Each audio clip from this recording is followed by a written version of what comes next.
Welcome everyone to the ribbon cutting ceremony for the Athens Armory. My name is Andy Stone. I'm the Service Safety Director for the City of Athens, Ohio, as well as the Secretary for the Athens Community Improvement Corporation, the entity that owns this building. Thank you so much for coming to celebrate this great event with us. We were skating to get to the very end. We're landing the airplane coming in, so there's still some punch list work going on, and we really appreciate a lot of our contractor community who's been here as well. I think some of them just switched right from doing punch list work to sitting in the audience for the ceremony this morning. So construction started on this building in 1914, and it opened in 1916, just in time to send folks from the Southeast Ohio region off to the Great War. And then over the decades, the Armory became integral to both the military service and the civic life of our community. Some of you know that I serve in the Ohio Army National Guard, so as a guardsman and a soldier, I'm particularly proud of our efforts here. And it's only fitting, as a military building, that we open our ceremony with a presentation of colors by the Ohio University Army ROTC Color Guard and the playing of our national anthem. Would you please stand?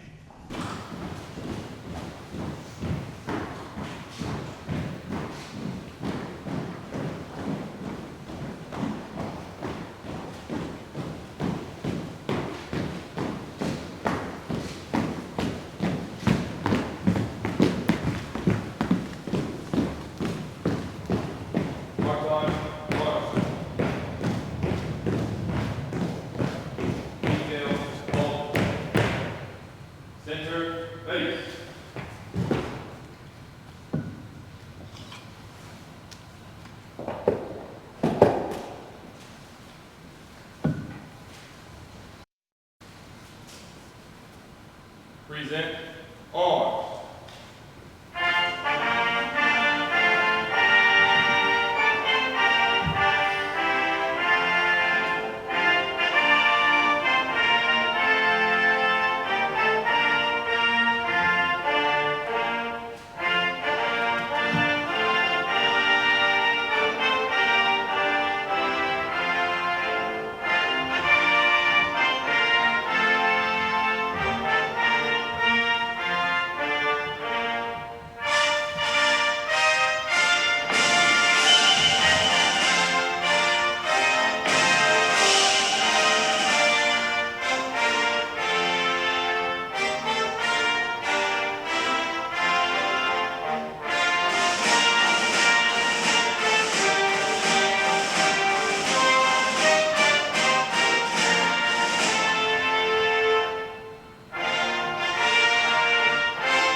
Order, arm. Center, face. Forward, arm.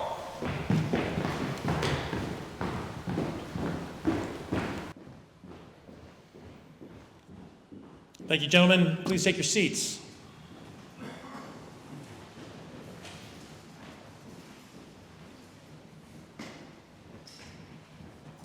So this building served the Ohio National Guard for decades. This was a place for troops to assemble and to drill, but it also functioned as a community setting for flea markets, for school dances, I heard recently for dog training, and for Friday night boxing matches. Its use by the Guard ended in the 1980s, and it went into disrepair until purchased by the city in 1997. While vacant, the city cared for it and kept it up until a viable reuse could be found. But it has always been a point of community pride, and also to some, a target for a few years in the 60s, culminating in the spring of 1970 during the riots in that era when the Guard was deployed here in Athens. There were bars on the windows installed afterwards for over 50 years, and if you look closely at the railings above me, you'll see some of the adaptive reuse of those bars that were on the windows. So it's a good thing that Athens has only one former armory, because this has been the most complex, administratively onerous project I have ever done in the 22 years that I've worked for the City of Athens. The number of pieces of paper and requirements to get grant funds released were massive. We have an Excel financial tracker spreadsheet that has over 20 tabs with over 10,000 cells populated with bits of information as we've tried to deliver this. There are 8 different funding sources, and many of them are represented by attendees here today. Over eight different funding sources from the state, local, and federal levels, all paying for different things with different rules and regulations for each. In an attempt to keep the cost down, which anybody who's renovated an old building knows is almost impossible, we employed multiple prime contractors. But the coordination between all of them required patience and compromise, but above all, time and hard work.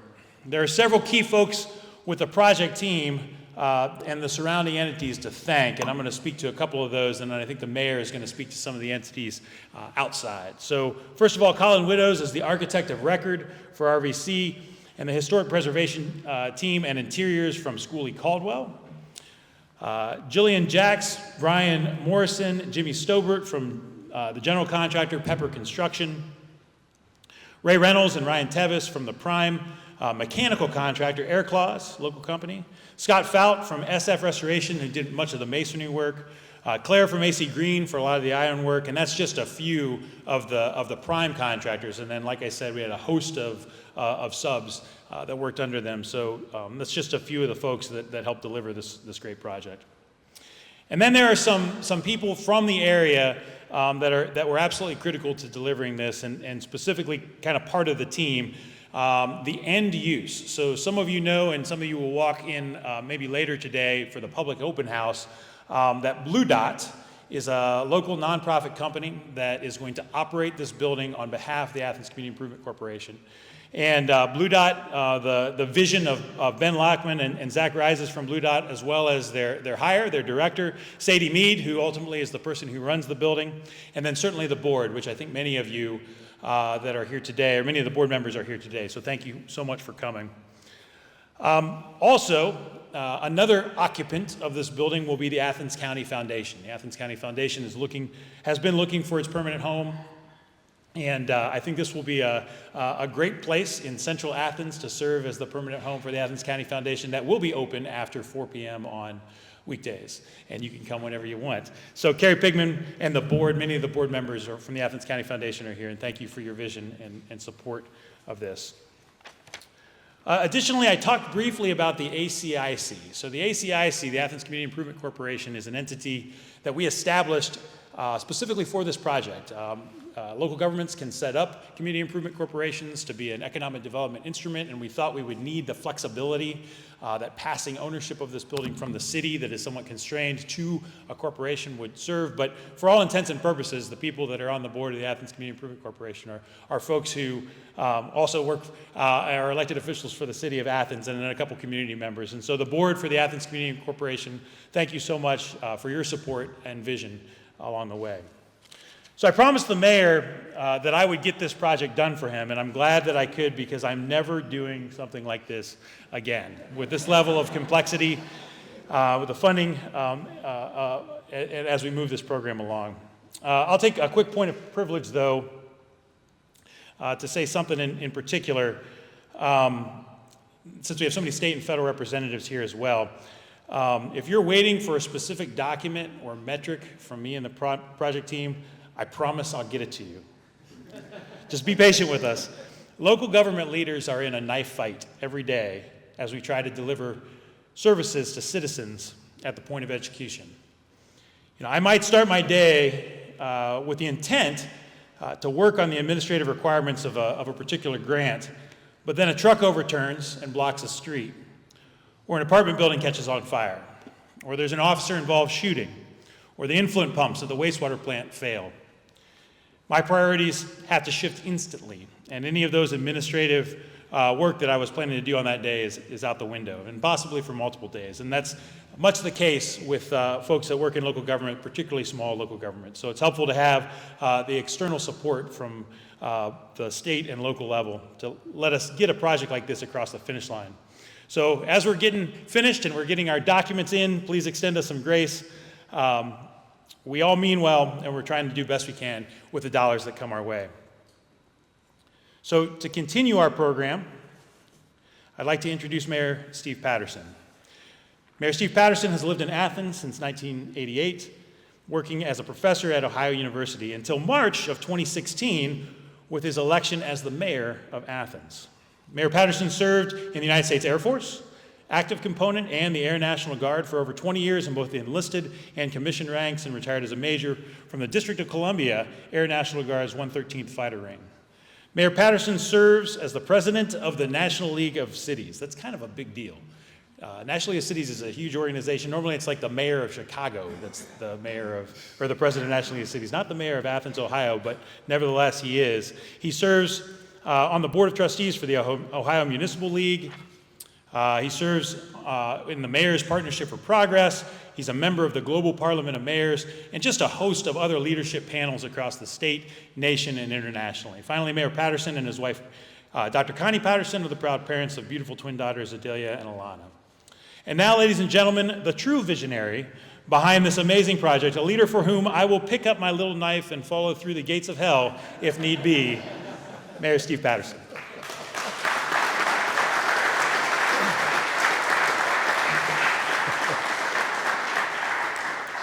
Thank you, Director Stone. I have to say a couple things before I roll into what I want to say to everyone here today. Number one, when the city took over this building, purchased this building in 1997, and to hear the national anthem played in here, in my time here in Athens, I've never heard that in here. And so I don't know about you, but I got chills just hearing the national anthem in this place, in this space. The second thing is, I'm not going to let this ring hollow. To hear an individual who's a certified civil engineer, who was the commander of the 16th Engineering Brigade in the state of Ohio, to talk about this project being the most difficult thing he's ever had to manage. I'm going to call you on that one, Andy. You know, this building, as was mentioned, is 111 years old, and it has served as the bulwark supporting both the national and state defenses, as well as the centerpiece for this local citizenry and the life here in the city of Athens. You heard, I think it was Bill LaRue talking about hauling mats in here for dog training, but it was boxing smokers, it was rummage sales, as Director Stone indicated. And then we were so fortunate as a community to have the former mayor, Rick Abel, who had the vision to go, let's purchase this site along with another building from the Ohio Guard and not let it fall to the wrecking ball or to become something other than that would likely have been disruptive of the community. I will share one quick story that when I was running for city council, either my first or second time, one of the challengers said, this building should be turned into a parking garage. My retort during the open forum was, over my dead body. You know, for nearly 30 years, the city has been the steward of this space with really not a clear vision as to what it would become, other than in its early days in the city's receivership. It was basically cold storage. We brought things here. We stored Passionworks Studio, put a lot of their puppets and materials in here. But we always dreamt about what this building could be.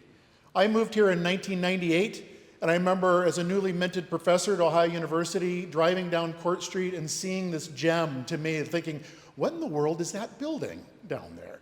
And recognizing it was an armory, I just wanted to know more of what its use was. When I became a council member in 2012, and finally getting to go in these doors and looking at this space and just in wonderment, thinking, we can't keep using this as cold storage. We need to think about how we can create this into something that everyone can enjoy once again and has real, true meaning and purpose for our community.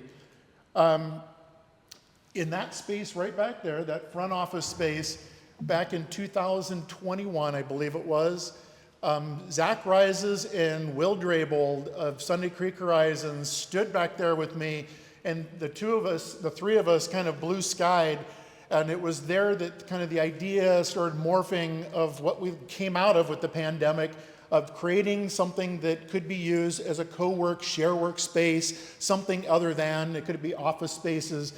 The other person who was always by my side, and so important to the space, was Paul Logue. Paul was our city planner. Paul and I would come in this space, and he and I would dream together about what this would be. And I know we have Sarah and Calvin Logue that are here with us today. As I get into this, I want to share with everybody, I'm going a little bit off script, this is what we're going to do. The space that you're seated in today is going to be named henceforth and forevermore in honor of Paul Logue as the Logueville Great Hall. Sarah?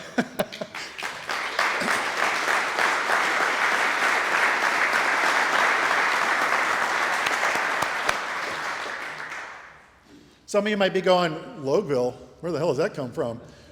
During Paul's celebration of life, I made the reference to the fact that if I could, I would, but I can't change the name of the City of Athens to Logueville, and it kind of stuck with Sarah's family.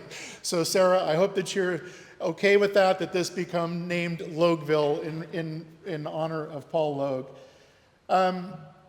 It's so great to see that we have finally revitalized this historic landmark right here in the City of Athens.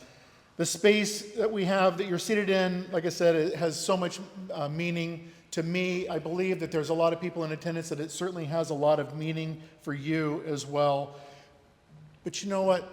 That could not have been possible at all without the help of so many partners, so many state agencies, so many state departments. So I need to take a moment to truly thank everyone. I have to start with the Governor of Ohio, Governor DeWine, for creating, or at least working with the Director of the Governor's Office of Appalachia to create the Appalachian Communities Grant Program, of which a large amount of the funding for this particular project came from that. So the Governor, to the Ohio Department of Development, Director Lydia Mahalik, who also believed in what could be done throughout the state. Again, John Carey, John and your team have been amazing to work with. You've been cracking the whip over us all this time, and it's been great. Julia Hinton, Austin Ward, we have Diane Oyer Meadows, who is all part of GOA, who's been a big player in this. Also, the Ohio Facilities Construction Commission, with Jessica DeLong, has been at our side through this project. Jobs Ohio has been a player. Another person who was in this building several times was a dear friend of mine, Katie Farber. Katie Farber kept talking about this funding called Vibrant Communities. I'm going, well, what in the heck is Vibrant Community? But I need to find out because I want to see if there's a space there. JP Nassif from Jobs Ohio, Hannah Baumgartel. We have Vibrant Communities, as I said, Katie Farber. We have Matt Abbott, who's here, Ohio Southeast. Ohio Southeast, thanks for everything that you've been doing. Sustainable Ohio Public Energy Council, our community choice electric aggregation has been a player in this space as well to bring various assets into the building.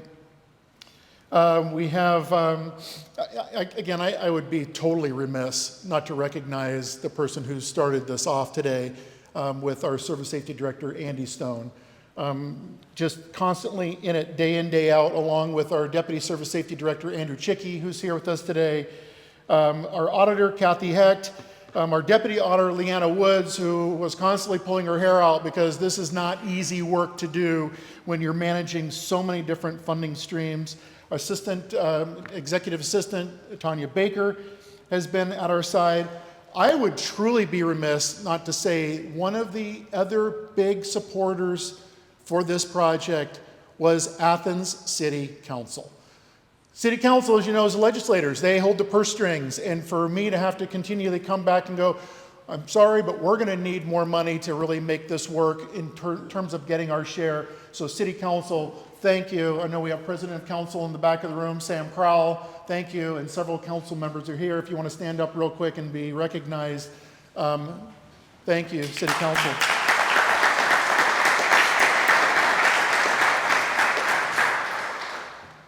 Athens County Economic Development Council and Molly Fitzgerald. I don't know if Molly's here today. I hope she is. But Molly, she was, again, at our side all the way through this. And then the brainchild behind, Andy mentioned a spreadsheet, right? This crazy spreadsheet that had all kinds of stuff on it. The individual who was really driving that spreadsheet and making sure things were getting done was Sunday Creek Horizons' Sam Tootin. Sam was instrumental in helping Andy and our team. He's the Director of Planning and Project Funding. And again, Sunday Creek Horizons, I just, again, I always dream about that back room and just totally blue skying it. And here it is. I literally have to pinch myself thinking, we've done it. We've finally done it. Thanks to all of you for being here. I'm going to pass it back to Director Stone to keep everything rolling.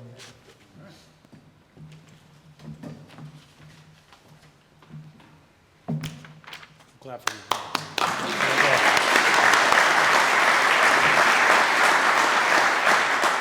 Thank you, Mayor Patterson. Now I'd like to introduce John Carey, the Director of the Governor's Office of Appalachia. So, hang on just a second, John, I got to get to your bio. So ODOD was the largest single funder of the project through the Appalachian Communities Development Grant Program that Director Carey oversaw and oversees, because it's still going on. And we're going to wrap it up right by the October of 2026. We keep hearing that date. That's the key date. So John Carey was appointed the Director of the Governor's Office of Appalachia by Governor Mike DeWine in February of 2019. The Governor's Office of Appalachia works to coordinate economic and community development initiatives to improve the lives of those living in the 32-county region. The office works with the Appalachian Regional Commission in Washington, D.C., and with various local entities to promote the region's assets and support initiatives that increase the economic activity in the region. John previously served as the Chancellor of the Ohio Department of Higher Education, and then prior to joining the Ohio Department of Higher Education, John was Assistant to the President for Strategic Initiatives at Shawnee State University. He also previously served in both the Ohio House of Representatives and the Ohio Senate, and he also was a mayor, a local government leader, and the mayor of Wellston for 7 years. He's a graduate of Ohio University, and he lives in Wellston with his wife, Lindley, and 2 sons. Ladies and gentlemen, John Carey.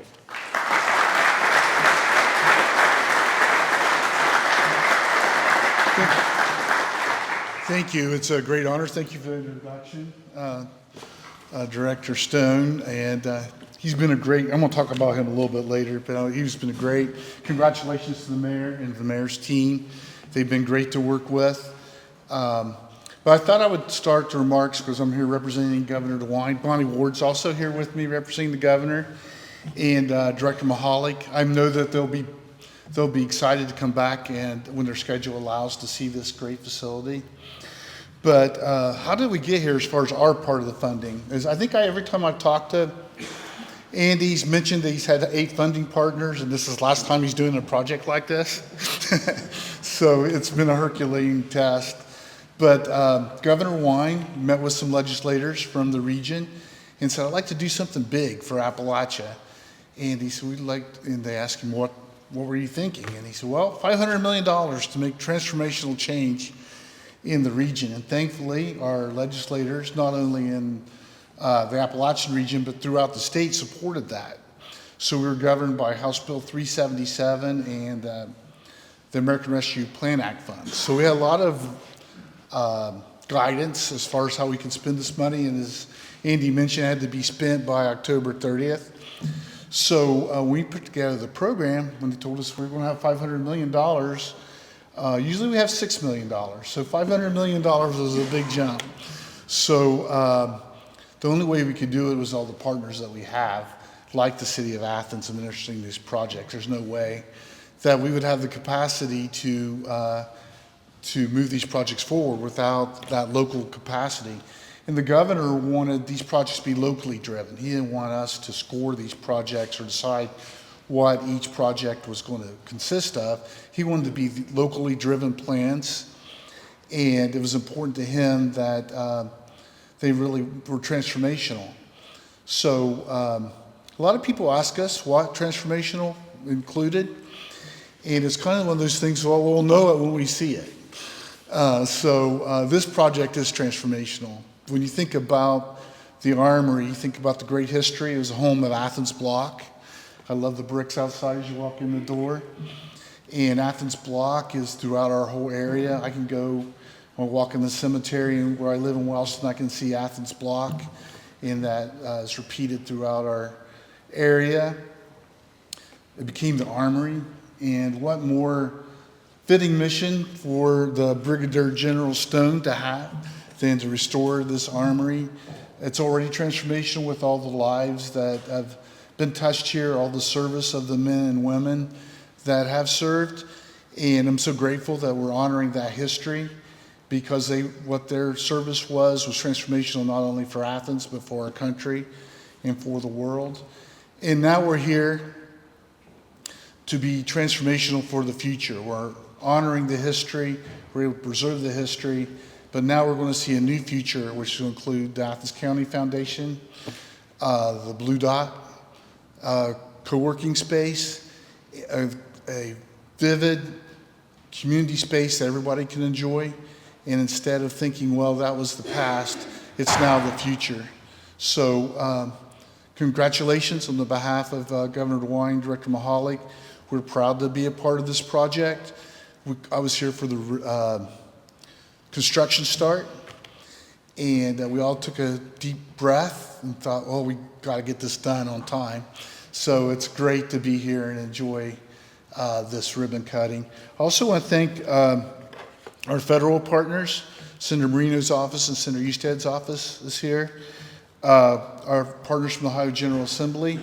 Much like the council, Mayor, if the General Assembly doesn't approve the money, we can't do anything. So I want to thank Representative Ritter and Senator Chavez, and before them, Representative Edwards and Senator Hoagland, because without their support, it would not happen. I want to recognize Athens Community Improvement Corporation, the City of Athens, Blue Dot Co-working, and of course, Athens County Foundation. I want to thank my boss, Governor DeWine, for all his guidance and help. And Ms. Bonnie can tell you, it wasn't just an announcement and then you go do the work. The governor's been very involved in keeping track on every one of these projects and making sure they're done. And we're doing our best, aren't we, Bonnie? So as we work toward October 30th, 2026. And finally, I want to thank the community. Without the community support and without the community vision, and vision is one of those things that is important. If you want to be successful in this program, you had to have a vision that was transformational. And when the vision was developed, there wasn't the funds available. Our part was $3.3 million, but there was a lot of other parts involved. So having that vision and that plan and working toward it, even though it may take a number of years, led to the success of this project. So I want to thank everybody that participated in that vision. So congratulations, and look forward to coming back to visit when people are in operation here. Thank you.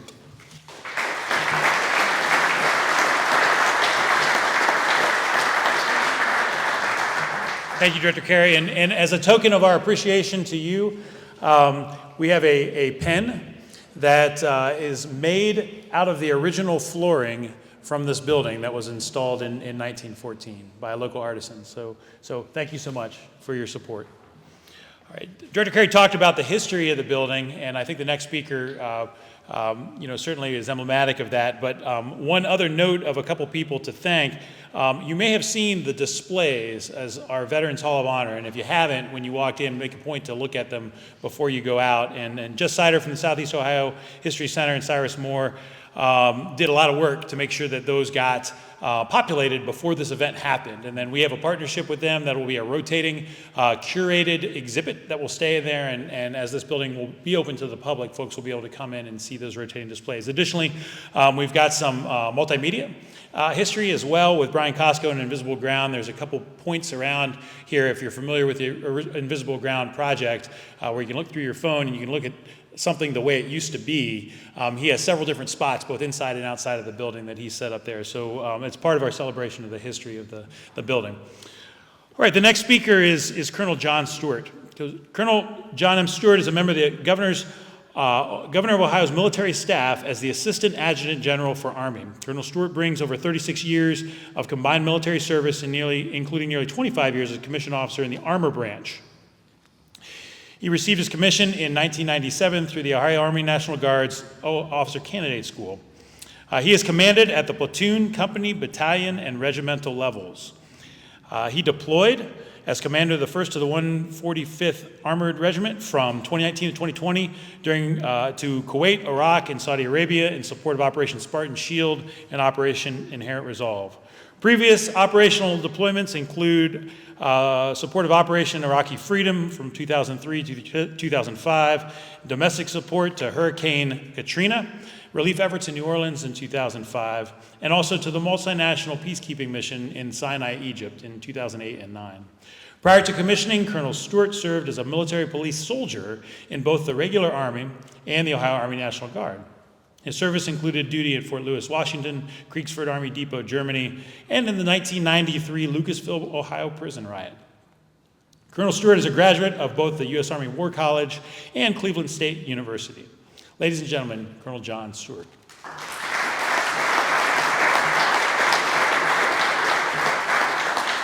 Mayor Patterson, thank you so much for inviting us here today. On behalf of my boss, General Woodruff, the Adjutant General of the Ohio National Guard, thank you. And I will tell you that, as many years of service I have, I know old armories, and this armory looks amazing, just simply amazing. It'd be a very proud place to serve for our soldiers, so it looks great. And then for Director Stone, or as I know him as Brigadier General Stone, for those of you who don't know, just caveat in your comment, Mr. Mayor, the one individual that was in charge of the Theater Engineering Brigade for the CENTCOM Theater from 2020 to 2021, he had a lot of complex projects throughout the Middle East, and he said this is the most complex that he's done.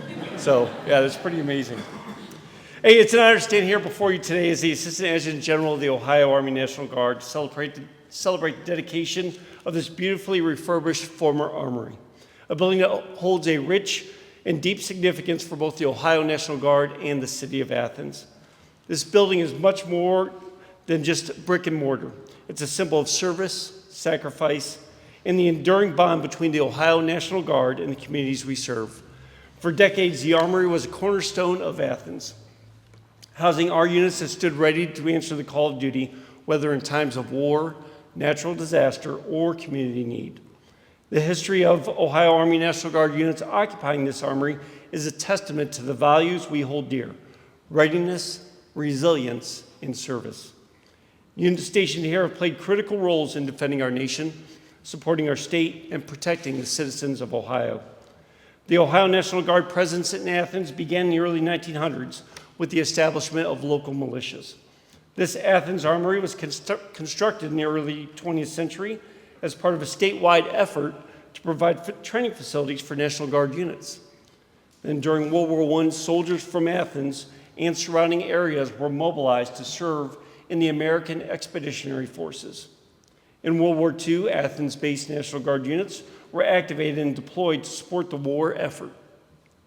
These units contributed to critical missions overseas, including combat operations in Europe and the Pacific. But the contributions of the Ohio National Guard extends far beyond these walls. This armory has been the hub of community engagement, a place where soldiers and citizens actively serve together.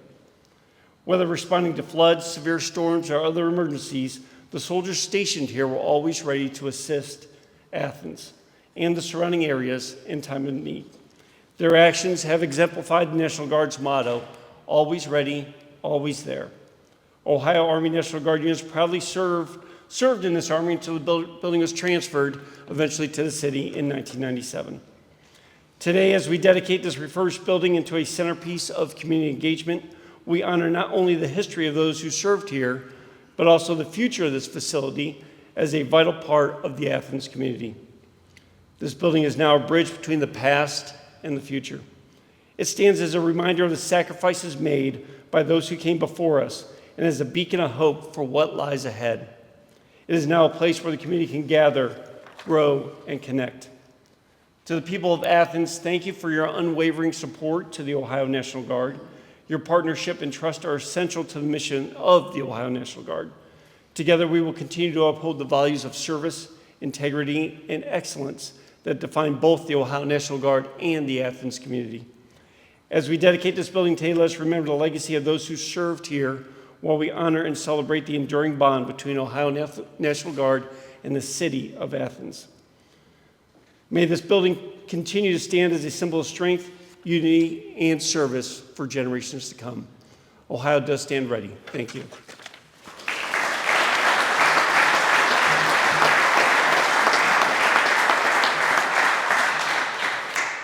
Thank you, Colonel Stewart. And also a gift for you. We have a pen made by a local artisan out of the original floor of the Athens Armory. So, and I think he's a veteran, although I think he might be Navy, right? The maker of those. So that's okay. And so another funding source that we had, making about 17% of the funds used for this project, was through Jobs Ohio. And specifically the Vibrant Communities Fund. And we actually have Matt Abbott from Ohio Southeast, who's the local regional partner for Jobs Ohio, is going to do the introduction for Terry Slaybaugh from Jobs Ohio. So Matt.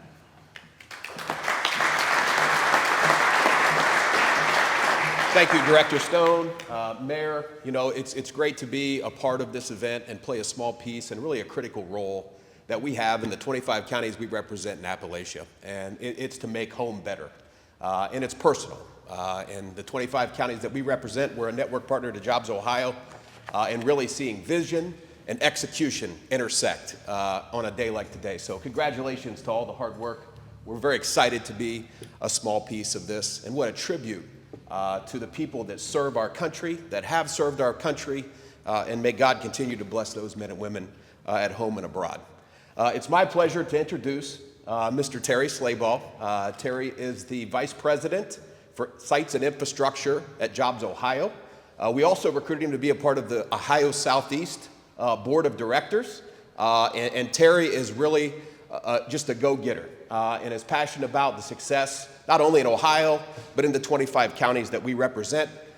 Terry has spent a career in economic development, working in Rochester, New York, and the City of Dayton Airport, so a career in aviation.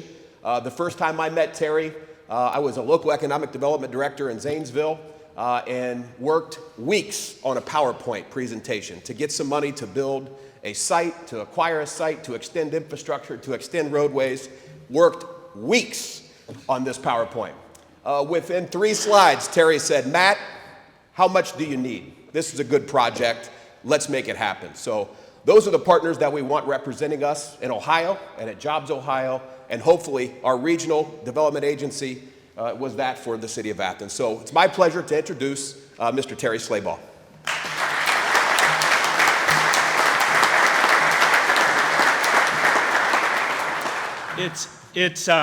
It's always great going last because everything I was going to say has been said. So I get to make stuff up now for the next 5 minutes. Thanks a lot, Matt, for those comments. Jobs Ohio, you know, we're the state's private economic development organization. We do economic development all over the state. We started the Vibrant Community Program in 2020 during COVID. And I mentioned to Mayor Patterson today, I actually had dinner with him back in 2020.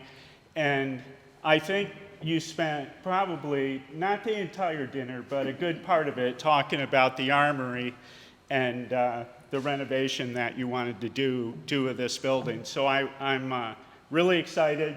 I'm happy for you. I'm happy for the City of Athens that we were able to work with you and get this project done. The Vibrant Community Program, what we really envisioned was being able to make sure that every community in Ohio benefited from the economic resurgence and renaissance really that the state is having. We've done about 40 of these projects now. We've deployed about $43 million throughout the state of Ohio. And I think we're working right now with another dozen communities that we're trying to get this type of project done. I echo all of the things that have been said about the Armory. You know, armories played a really significant role, still do, in our history. Jobs Ohio, we have a special sector, special team at Jobs Ohio that all we focus on are the military installations in the state of Ohio and the defense industry in the state of Ohio. Our motto for that sector is to preserve, protect, and grow. We want to preserve the military installations that we have in our state, and we're always looking for opportunities to be able to grow it. We have almost 400,000 Ohioans are either active duty in the U.S. military or they're civilians that are working in one of the branches of the U.S. military. So this project has a lot of significance for our team, has a lot of meaning because of the work we do around the military every day. We have 7 network partners across the state, like Ohio Southeast, what I call our boots on the ground, which really allows us to take our programs and put them at the local level. Matt Abbott and his team does a great job. It's really, if you look at what their mission is and the amount of territory they have to cover. I mean, 25 counties are a lot of counties. I don't have to tell you there's no straight line of point A to point B when you're driving around Southeast Ohio. It's usually an adventure. So I really appreciate the work, Matt, that your team has done. I want to thank all our partners. John Kerry talked about our governor. That's a true description. Our governor, as we've all learned, is a detail guy. So he does want to know about projects like this and does get into the weeds a little bit with us on how these projects go. I want to also bring congratulations from JP Nassif. He couldn't be here today, our CEO and president. He's off in other parts of the state. And then, of course, Josh Rubin, our chairman and president of our board and our entire board. We have a 9-member volunteer board, and they probably end up meeting with our staff over 20 times a year, if 20, it's probably more like 40, so that we can conduct our business that we conduct all across the state. This is a great project. I just want to reassure Director Stone, there's a couple of people here, Bailey Venson and Amanda Schwartz from my team. They're the paperwork processors. I commit to you that we will not create any more headaches for you to get our funding into this project and be able to close out the Vibrant Community Program grant that you have. I share your pain. When I was much younger, I worked on 3 buildings that we placed on the National Register of Historic Places. I think my favorite phrase became, really? They want us to, document what? So I understand that process and appreciate all the hard work that you've gone through in your team to get this building done. But I just appreciate the opportunity the community of Athens has given Jobs Ohio to participate in this project, and congratulations. Thanks.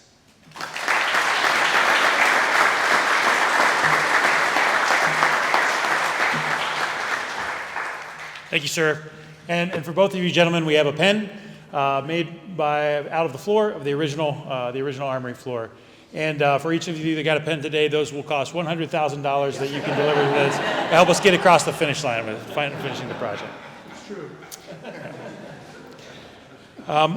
Before we cut the ribbon, I just want to make sure that I invite anyone who wants to come, and certainly tell your friends about it, the public open house, which is this afternoon, 3:30 till 6 p.m. The intent is to try to catch people, both at work, on their way home from work, what have you, so they can come through and take a look at the space. Sadie, where is she? Oh, there she is. So Sadie is the director with Blue Dot, and will be here, renting space. So you can sign up when you come to rent this room for your wedding. If you were thinking about getting married, I think we have a wedding in a couple weeks. or anything else you want to do in this room, or certainly the spaces downstairs, the share work and co-work facility, please make a point to come through. Okay, okay. The other thing is this will be a public space. You know, one of our commitments is that it stays open during at least a portion of the week so that people can walk in, and not everywhere, because certainly if people rent an office space, it'll be locked. But the places where we've done the historical displays, that was really important that folks who have been in and out of this building over the years get a chance to come in and see it for what it's become. So before we cut the ribbon, or while I get the ribbon out, sir, if you want to say one more thing. Yeah, I do. You know, it's one of those things when you look around the room, you go, oh, there's somebody else that we should recognize. And with Bryn Stepp here, I'd be remiss not to say that several years ago, the then Lieutenant Governor of the state of Ohio, John Husted, came in this space. We got to show him around, kind of blue sky with Lieutenant Governor. And I remember at the very end of that meeting, and Andy was there too, he basically kind of leaned into me and he goes, so do you think you can get it done? I said, sir, we're going to get it done. So I wish that Senator Husted were here today, but he's not. He's, I'm sure, up on Capitol Hill fighting the fight. And then the other person who has been by my side through this entire time, actually for 20 plus years, and has had to hear me or watch me staring off into space, and she'd reach over and say, what are you thinking about? What was I thinking about so often? This space, Armory. So my wife, Connie Patterson, who's been my rock throughout this whole process, so thank you. All right, so if we can have all the speakers stand up, and then also, is Molly here? Molly Fitzgerald from the Athens County Economic Development Council, Carrie Pigman representing the Athens County Foundation, Micah McCary, who's the incoming council president. Our council president couldn't be here today, but he can represent all of City Council if Micah... Oh, is Sam here? Oh, never mind, Micah, never mind, you stay there. Sam, come on up. So Sam is going to represent all of City Council, and then if Ben from Blue Dot can be part of this this ribbon cutting, and then also Andrew, my deputy, who has been so important as I talked about landing this plane. I think he's probably spent more time in this building over the last month than almost anybody else. All right, if we could all come up front.